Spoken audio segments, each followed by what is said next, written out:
freedom of expression. Our next speaker is Marang Balogh from Pakistan. She's a surgeon and a human rights activist, and she currently leads a peaceful right movement against enforced disappearance and extrajudicial killings in her native Balochistan province in southwestern Pakistan. So please welcome Marang Balogh to the stage.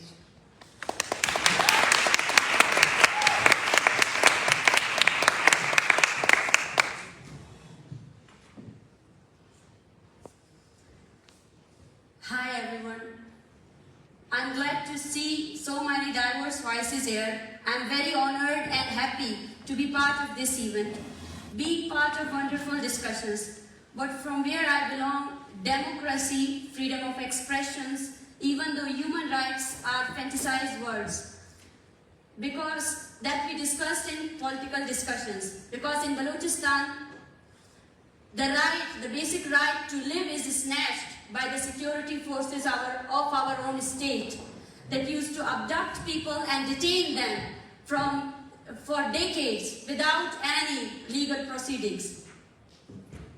My name is Marang Balogh. I'm a right activist and a survivor of enforced disappearances. I lead a peaceful movement mostly comprised of young women against enforced disappearances in Pakistan, Balochistan. I am from the southwestern province of Balochistan. I come from a region where we live like slaves of the ancient era.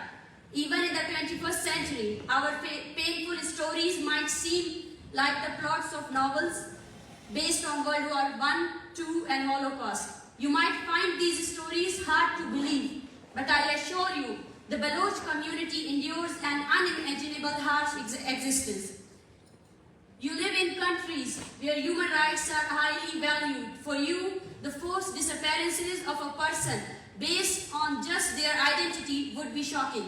Yet in Balochistan, thousands of people have been forcibly disappeared, and this continues daily. Hundreds of tortured bodies have been recovered, while many who are released from secret torture cells after days, months or years bears the scars of severe physical and mental torture. Many suffer from psychological stress, mental health issues, or lifelong physical disabilities. It may be shocking to you, but there are people in Balochistan who have been forcibly disappeared for 20 years. Enforced disappearances is not only cruelty and injustices to the person taken, but it is also mental trauma for their protesting families. Families spend days and nights and even though years mourning their loved ones and protesting on the streets, often carrying their pictures. And it's hard and it's very painful. They carry the same picture while they walk through the hospital corridors where they found the mutilated bodies of their loved ones.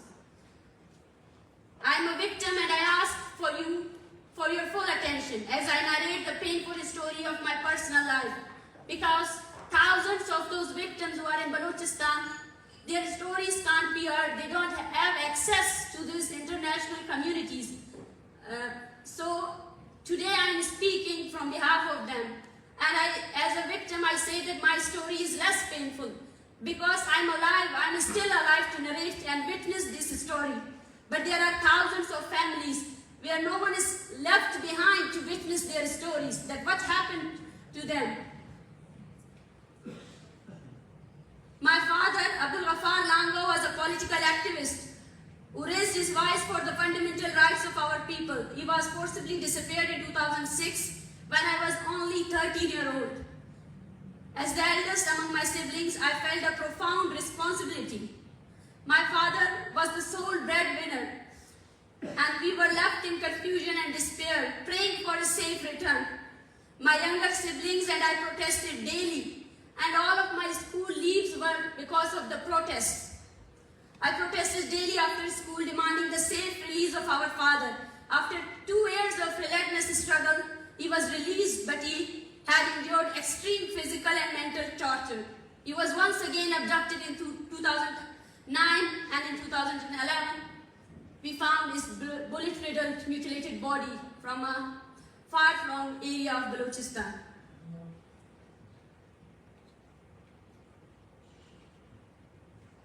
I still remember the day when his body was brought home. On July 1st, 2011, our life was shattered when we received the mutilated body of our beloved father. The lives of my 5 sisters and only brother changed completely. We mourned by his side. And from that day, our lives have been filled with fear and sorrow. This cruelty and abuse did not end there.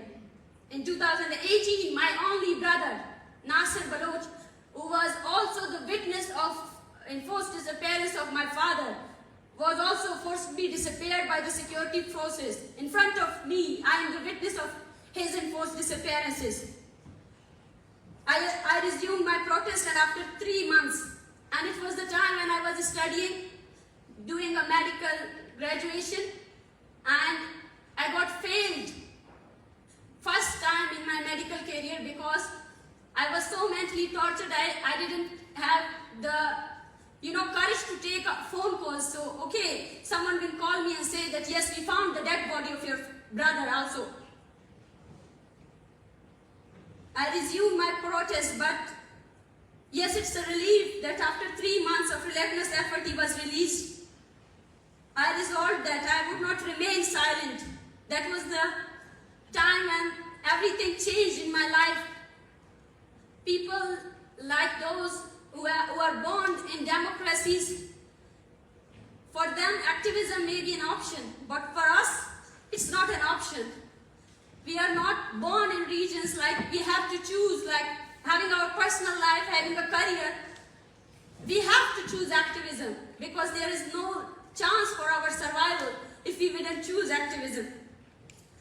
Last year in November, after the Pakistani counter-terrorism police kidnapped a young man and killed him in custody, thousands of us marched more than 1,600 kilometers from Balochistan to Pakistan's capital, Islamabad. What we demanded to investigate how a person in the custody of Pakistan has been killed. Rather than addressing our demand, the state ignored us. When we arrived in Islamabad on a cold December, the police baton charged us. 290 of us were arrested, including myself. I was kept in a male police station for 24 hours, and a police officer threatened to cut my tongue. After the Islamabad High Court intervened, we were released, but an organized and sophisticated campaign was launched against us, with the media supporting the state narrative. We were called foreign agents and terrorist sympathizers. If I were to be detained, the human rights situation in Balochistan, I would need to speak day and night, and still the story of human rights violation would not end. In short, Balochistan is currently one of the world's regions for human rights violation, yet the reality remains hidden from the world.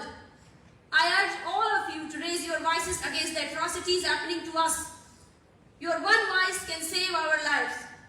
Today I am constantly threatened because I struggle for human rights. Every activity of mine is watched.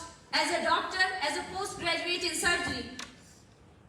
During the training in the hospital, I am followed and intimidated.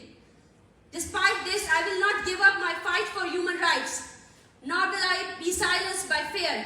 I will continue to fight for a better life for my people.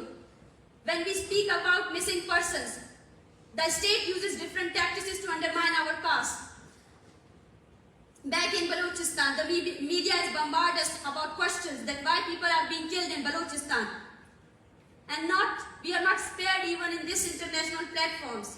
On May 24th, even on Norwegian soil in Oslo, at a PEN Norway event, I was confronted with the same questions. The state is backing a huge social media campaign against me, with my pictures being shared online. In one picture, a glass filled with juice is seen, and it is being propagated as wine. Another picture of my watch is being shared, claiming it cost $41,000. Here in this all, agents of Pakistani intelligence agency have been sitting and filming me. I informed the organizers and the police. They are actively following these peoples, and they have been identified. But Norway, being an ally of Pakistan and an advocate of human rights, has a responsibility to not only speak about human rights abuses in Pakistan, but also to wake up to how to openly openly people backed by the Pakistani embassy in Oslo are roaming here, filming and taking my pictures. They are a threat to Norwegian democracy and sovereignty. No matter how much the state of Pakistan harasses me, propagates propaganda against me, and undermines my peaceful struggle, I will preserve. The more they will suppress me, the more I will resist. And I will continue my struggle until the last missing person is released, until all of my people back in Balochistan know all of the human rights. We want to live, we don't want to survive. And it may be difficult, and it's difficult for me also, because my family is very afraid when I return back to Pakistan, what they can do. Yes, they can do anything. They can kill me even there in Norway, as they have done to many of the descendants, Baloch, human rights activists in exile. But they cannot silence us. I know, as well as there is a history of suppression, there is a history of resistance also. My place would be taken by my people who are enduring this pain. And I know that we have to believe in the human struggle, in the evolution of humanity. There is suppression, but there are so many good people, and we will resist every form of suppression. Thank you for listening to me. Thank you very much. Thank you.